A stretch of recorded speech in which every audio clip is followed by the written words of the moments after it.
When you retire, most of you go from one main income source to multiple, anywhere from 5 to 10 or more.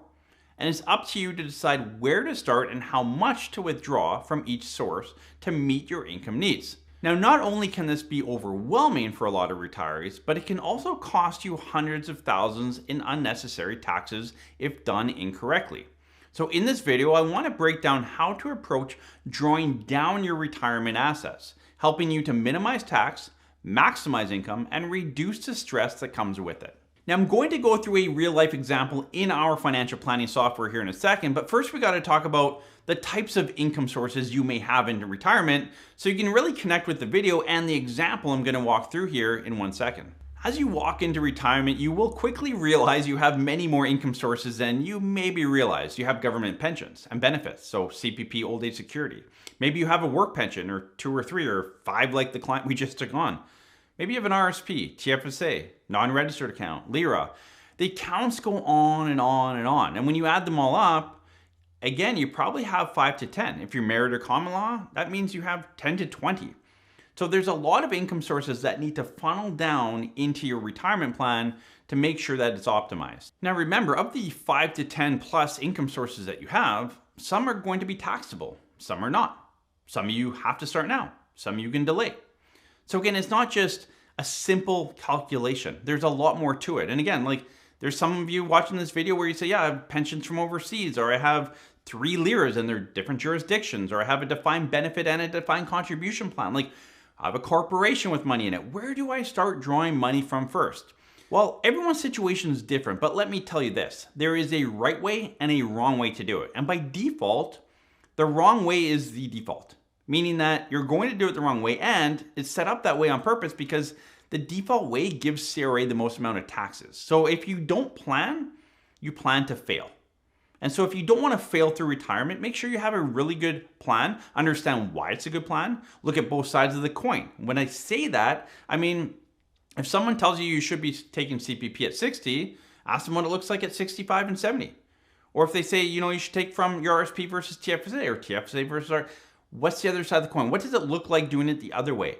Ensure that the plan that you have is the most optimal way for you going forward through retirement. Now, as you start going through your retirement assets, the income sources you have to remember, like your RSP converts to a RIF, your LIRA converts to a LIF. These types of registered accounts, anything that you got a tax break going in on, guess what? You got to pay tax coming out. Your tax-free savings account, again, very powerful tool. We have lots of videos on that. Check our channel.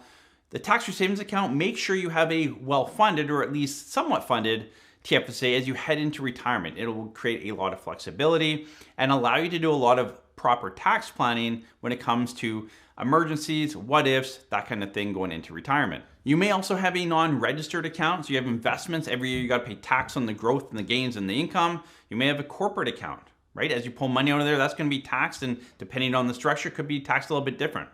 So again, some of your money is taxed, some isn't. Some is kind of half taxed. A non-registered account, if you take out your own money, that's not tax. It's just the growth and gains and income that you pay tax on. So again, lots of moving parts here. But guess what? Just as I say, lots of moving parts, some's taxed, some not, guess what that gives you? Every single Canadian watching this video.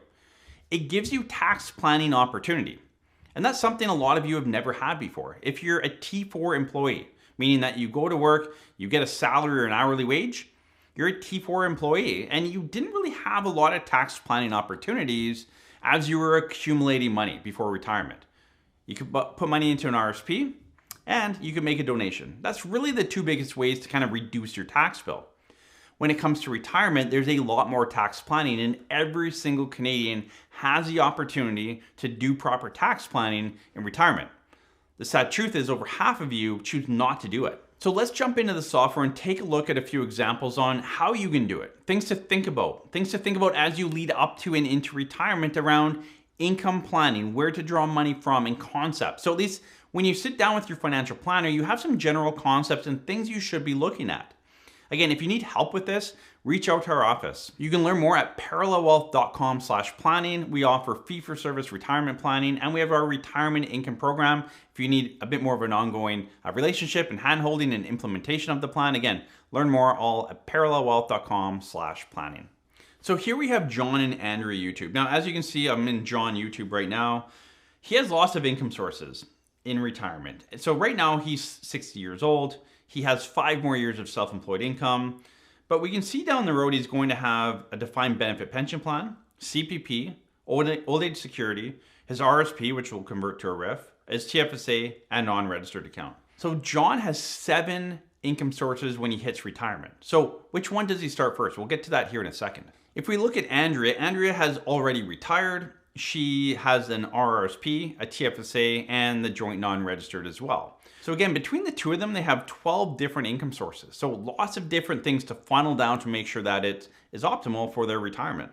Now, going back to John here, you can see as he's working the next 5 years, not too concerned about flow of funds. There's not much movement there. But when he hits retirement, he's taking kind of the minimum amount out and more aggressively drawing his non-registered account to hopefully lower his tax bill. He's got that defined benefit, the CPP, and the OAS. So a lot of guaranteed income between the pension plan, his CPP, and old age security. So we've mapped this out to age 90 for them. You know, there's a bit of TFSA here just because he's got quite a bit of money. So there is some flexibility there. Again, later once he hits his 80s, it does deplete and it's completely gone by about 84, 85. If we go to Andrea, same type of idea. Drawing down some RSP, a lot of the non-reg early, some TFSA later, but again, gone by mid 80s as well. So could we do this a little bit better? Again, because they have 12 income sources, there's a lot of moving parts. So here we have the same situation, but as we enter retirement for John, and don't worry about the TFSA non-reg as much, but he started to top up his TFSA with his non-registered account. But look at his RSP, we're aggressively drawing it because guess what? We've started to allow assets to work together, right? We've looked at, well, what happens if we were to delay CPP till 70 and start drawing down his RSP a little bit quicker? We can actually deplete it by the time he starts the CPP and level out his tax bill still. You can see his effective tax rate is quite level. So again, not touching quite as much as the TFSA over time. He has more later in life, which is, again, creates that flexibility. And the non-registered is depleted a lot earlier into the tax-free savings account. So a much better tax plan. On Andrea's side, similar situation, but we're actually just drawing down the RSP or the RIF a lot earlier. Because she's not working anymore, we want to trigger some taxable income for her at a lower tax rate, a low average tax rate, level it out over time, top up the TFSA, just create a bit more fluid to the plan. Again, we've delayed her CPP all the way till 70 as well, which worked in this situation. Now let's compare the two apples to apples so you can see these small nuanced changes, the benefit that it has for John and Andrea through their retirement. So here's a comparison, planning versus not planning. Again, 12 income sources. How do we draw it out? Which one do we draw first? In this case, for Andrea, it was the RSP first. Delay CPP, move some of that non-reg into the TFSA. Similar structure, non-reg to TFSA for John, and then aggressively draw down the RSP, deplete it by the time he starts with CPP, create more tax efficiency there. So scenario number 1 is proper planning. Scenario number 2 is not. So we can see lifetime expenses. How much income will they draw over the lifetime? You can see $90,000 less by not planning. They're also collecting $231,000 less of government benefits, so CPP and old age security, between age 60 and 87. So this goes to life expectancy, not to 90, 95, to life expectancy. So drastic differences in how much you're getting from the government, which we all want more money from the government, and more income in their pocket.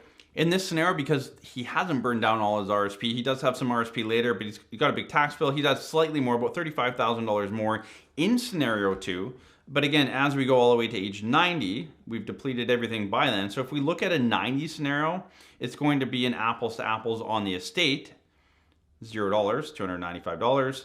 And you can see lifetime expenses, they've collected $104,000 less if they live till 90. And a healthy couple that's 60 years old, one of them has a greater than 50% chance of living into their 90s. So mapping something out like this out, when you're looking at tax planning and estate planning and all of that, you want to be looking to later 80s into your early 90s. Typically, we look all the way till 95. So by age 90, they've collected over $100,000 more income through their retirement. They've collected $300,000 more from the Canadian government and CPP and old age security. And if they die at 90, their estate's the same as it would be otherwise. So a couple key points here. A lot of you say, well, yeah, Adam, I get it, the planning helps, but are you really saving me much money? Well, this client here has $100,000 more to spend in retirement.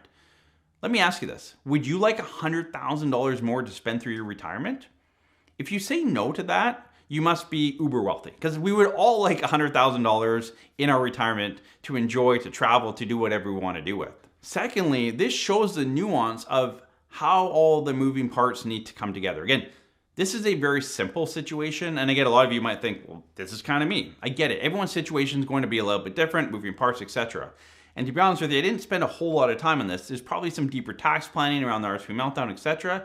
We could probably stretch this from 104 to maybe 120, 30, $40,000 of tax savings. So again, I want to go more higher level to show you when you have many income sources, like all of you do when you hit retirement, which bucket you pull from first can have a drastic difference on how much money you actually receive after tax in your pocket through retirement.